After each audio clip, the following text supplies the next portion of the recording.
Hello, my friends. Welcome to a very special, bite-sized episode of Thumb Together. This is something a little bit different. It's not a main episode. Today, I just want to talk about this. This is Star Wars The Last Jedi. It finally came out on Blu-ray, so I wanted to give you sort of a rundown of all the sexy, special, extra goodies that you can find inside. Ooh.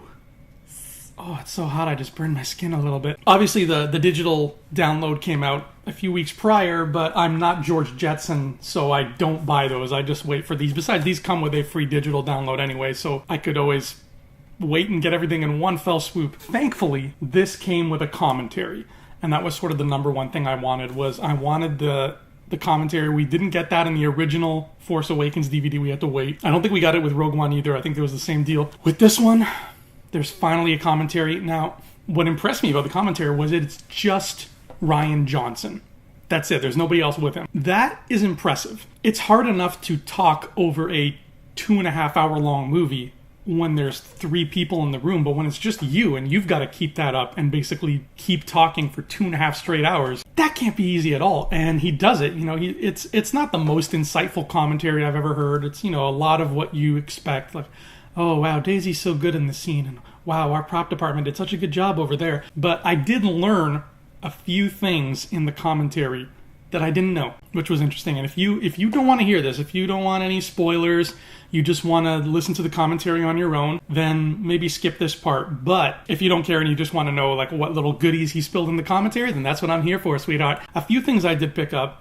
The first of which, right off the bat, really surprised me was that the fanfare, the opening fanfare with the crawl, is not the same music in all 8 movies. He says every time they do a new movie, John Williams and the London Symphony Orchestra will re-record the fanfare. Depending on the movie, they'll change it up very subtly. I'm talking very subtly, like it's barely perceptible. I'm kind of disappointed in myself for not knowing this because I like to pride myself on having a good ear for music, especially score.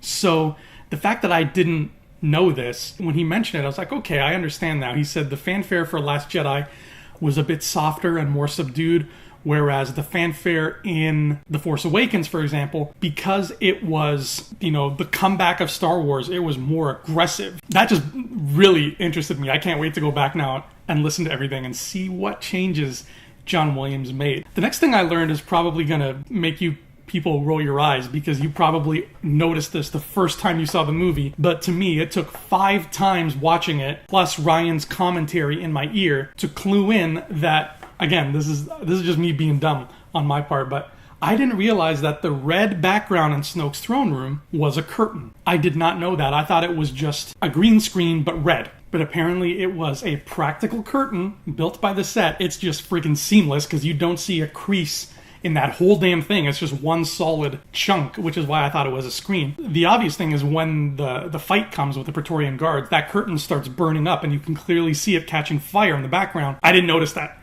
4 times watching the movie, I didn't notice. It took 5 times for me to clue my dumb head in and realize that was a curtain. If you grew up back in the day playing video games on like old, you know, floppy disk video games on a personal computer, there was a popular game, I think in the early 80s, called Zork. And I've never played it because it was a bit before my time, but I've heard of it because I like reading about old games and such. And Zork, when you would buy it, used to come with this little fake golden coin. Obviously, it wasn't real gold. Otherwise, the company that made Zork would not have lasted very long. But it would come with this little coin as like a little collector's piece. And Rian Johnson was a big fan of Zork, and he still had his coin. So as a little Easter egg to Zork fans, he said in the scene where DJ is ransacking the ship that he stole, and he opens up a box and there's all these coins, Rian stuck the Zork coin in there amongst the prop coins. And he said, you know, if you know what it looks like and you've got the eagle eye, you can see the Zork coin. I thought that was so damn cool. The fact that he did that is pure geek love, my friends. That's wonderful. And the last thing that the commentary really called to my attention that was probably the funniest thing I've heard in a long time. Laura Dern had a bad habit on set where when she's firing a blaster, she can't help it. She always goes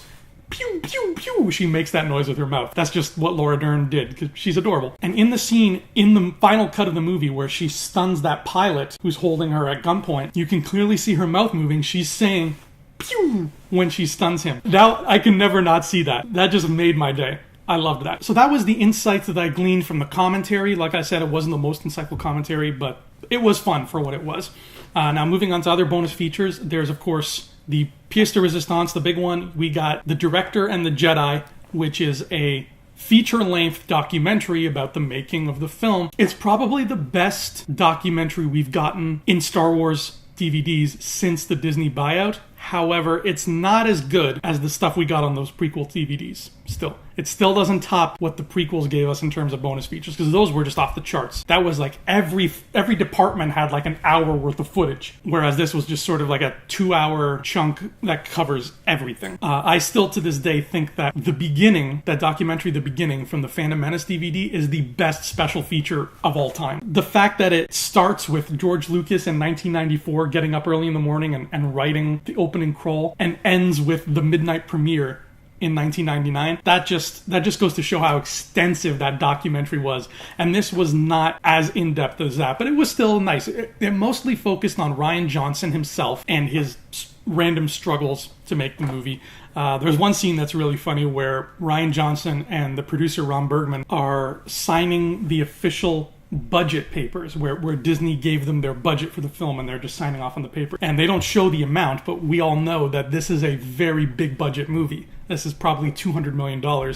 And Ryan comes from a background of small movies. So when he's signing the paper, you can see in his eyes, he's like, wow. And Ron Bergman is sitting next to him, and he says, don't get used to this, Ryan. And they just have a good laugh about it. That's such a perfect example of how far Ryan has come in the filmmaking world, from making little things like Brick, which is basically like a student film with panache, to this. Good documentary, not amazing, but worth the price of admission. Then we have An Evening with Andy Serkis, one night only. This took me by surprise. I did not know this was a thing. When they were doing the mocap for Snoke and everything, they said Andy Serkis' performance was so powerful, they held off on creating the digital Snoke until very late in the game, because they wanted to keep looking at his face and they wanted to keep seeing his emotion as he's interacting with Rey and Kylo. So as a treat for us, this special feature is the throne room scene with Snoke without the digital makeup, where it's literally just Andy Serkis in his mocap suit lounging in that chair like a sexy beast and just delivering his lines au naturel. This guy's so talented, man. He's so friggin' good. And his voice,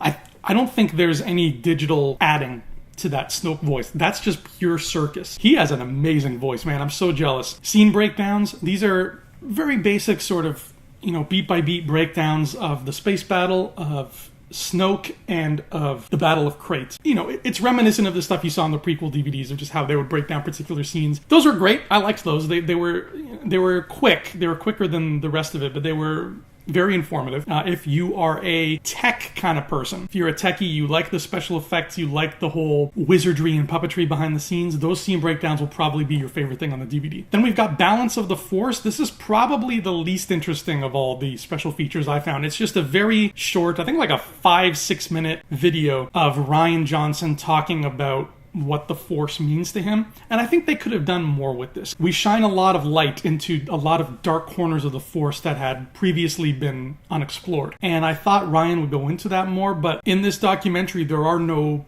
as far as I can remember, because like I said, it was so quick, there are no spoilers for things that happen in the movie, I think. So Ryan didn't really go in depth and say, this Force connection that Rey and Kylo have is a manifestation of this and that, or Luke's projection is this and that. Like there was, again, I could be wrong. It just went by so fast, but it felt like he's just kind of talking about the Force in general broad terms. And that to me, that was okay, but it was sort of in one ear and out the other. And then at last we've got 14 deleted scenes. I'm the kind of guy who I love the extended Lord of the Rings movies and the extended Hobbit movies. I love that they threw those extra things in there. And I wish more movies did that, especially epic movies like Star Wars. I wish they gave us the option to watch an extended cut. But I realize that's a lot of extra work. I get it. I totally understand why Disney wouldn't do that. They did give us a lot of good deleted scenes in this one, and I think that they are much meatier than the deleted scenes from Force Awakens or Rogue One. There's an extended Fathier chase in Canto Bight, which is probably my least favorite. It's the Fathier chase, but it just goes on and on for like 3 extra minutes. There are a couple of very, very quick, like 10-second deleted scenes. Finn and Rose leaving the Supremacy, and another one with Rey and Chewie coming to Crate and saying, let's take the back way around because there's all these walkers. Like very quick, like I can totally understand why they would cut those. There's the big Phasma one, which was teased to us early on, and it's more of an alternate scene than anything else, where Finn calls out Phasma's betrayal from episode 7 and the other stormtroopers are like, oh, she did that. And I like that. I like that whole notion of him calling out her betrayal. But at the end of the day, I still prefer the scene that they kept in the original cut. I think that was just a much more epic death for Phasma. This one was a little less powerful. There's a scene that's just sort of an extended introduction to Canto Bight Casino. Like, you know, all those great shots we had of the Mos Eisley Cantina of just like random aliens, like, look at this, look at that guy, oh my god, that guy's face is full of tubes, etc. It's that. Just more of Canto Bight, more B-roll of Canto Bight. The creature department, great job. And again, this is something that I understand, you know, you don't need it in the movie, but I love that they gave it to us because the puppetry and the creature effects people, they deserve for that work to be seen, because that was great stuff. Then we get to the scenes, the deleted scenes that I think should not have been deleted. The first of these is once Luke finds out that Han Solo's dead, he takes a moment where he goes into his hut and he sits down at his table and he starts to cry. I'm really bummed that they left this out, especially because we didn't get that Leia hugging Chewie moment that everybody wanted to see in Force Awakens. They kind of took that away from us, and there was that whole idea of like Han's funeral, which we thought we were going to see in this, but that didn't play into it, and I understand for pacing reasons why. But because we didn't get that funeral and we didn't get the Leia Chewie hug, it would have been nice if just somebody just took 2 seconds to be like, I'm sad that Han is dead. And again, they took that away. They do that a lot in the books. They have a lot of moments in the books like where Leia stops and thinks about her father and thinks about Alderaan and starts crying and everything. But I still to this day think it would have been so much better to see in A New Hope how sad and utterly wrecked Leia was that her planet's gone. Don't delegate these things to the books, guys. This is powerful, emotional stuff that's mostly visual with no dialogue. I'd rather have that in a movie than a book. There is the big moment that I think we've all been hearing about where it's basically Rey's third lesson. Luke was going to give her 3 lessons, but he never got around to it in the movie. We never saw lesson 3. This was lesson 3, where there are ships coming towards the island and Luke says, oh, they're raiders. They're coming to raid the island. And Rey freaks out and she's like, we have to go save the caretakers. And Luke's like, nah, don't worry about it. It's going to be fine. But she rushes off and she grabs her lightsaber and she runs down the beach. And that's the scene we see in the trailers where she's running on the beach and she looks all fierce. And she runs into the caretaker village, and it turns out they're just having a good old party, and even Chewie and R2 are there, and they're having some food and they're having a good time, and Rey's like, seriously, like, you made me run all this way? And she gets really mad at Luke. And it is a long scene. It's about 2.5 minutes long. I can see both sides of it. I can see both reasons for taking it and for leaving it. The other caretaker scene, though, I absolutely think it should have been in it, because it is one of the funniest scenes in the movie. And it's right after Rey shoots the hut because she sees Kylo Ren and she freaks out. And the caretaker's like, oh, she destroyed this hut, blah, blah, blah, blah. And Luke says, okay, come on, let's go train. And he leads Rey up the mountain. As she's walking up the mountain, there's a caretaker who is gutting a fish. And as Rey passes by, the caretaker just sort of stops and gives her this stink eye and just watches her pass.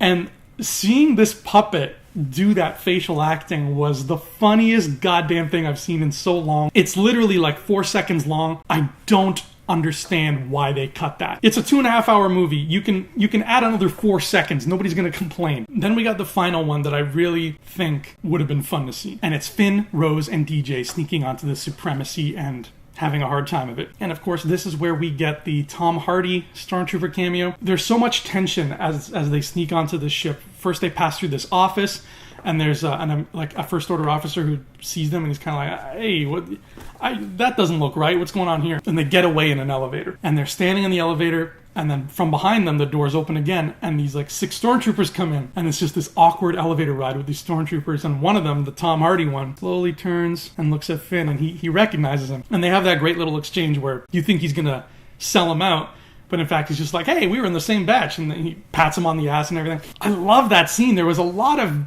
really good tension. The only thing I didn't like about it was Tom Hardy had this really twangy Southern accent as a stormtrooper, and it kind of caught me off guard. He's like, hey, FN2187, I remember you. We were in batch 8 together. And I'm like, whoa, Tom, what the hell are you doing, man? Apart from that, this was such a good scene.